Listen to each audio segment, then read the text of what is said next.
وصولنا إلى دمشق تم التوافق على حصر السلاح بيد الدولة، فالدولة هي التي تحتكر إنفاذ القانون في البلد، فلا يصلح أن تكون سوريا فيها فصائل وجماعات مسلحة وكل فئة تسيطر على المنطقة بالسلاح وتقييم قانون بحد ذاته، فهذه ليست بلد صالحة للعيش.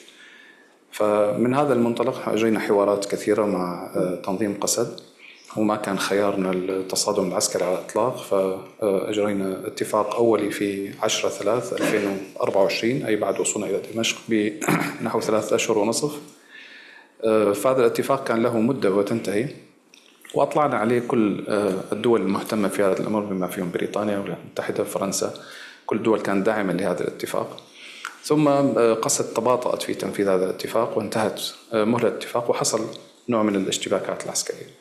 الولايات المتحدة لم تكن داعمة عسكريا للدولة السورية في الدخول إلى مناطق، بل على العكس حاولت أن تحل هذا الإشكال، لكن الفرص الكثيرة التي أعطيت في ذاك الوقت كان هناك سوء تقدير من تنظيم قسد، لأنه الدولة لديها شرعية ثورية ولديها شرعية مجتمعية وأيضا أصبح لديها شرعية دولية.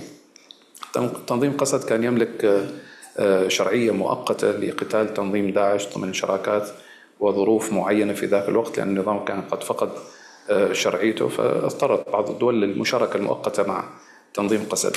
وبعد فتح العلاقات مع الدول الكبرى والدول الإقليمية فأصبح ضمن القانون ملزم الدول هذه بالتعامل مع الدولة المركزية والمعترف فيها شرعيا والأمم المتحدة.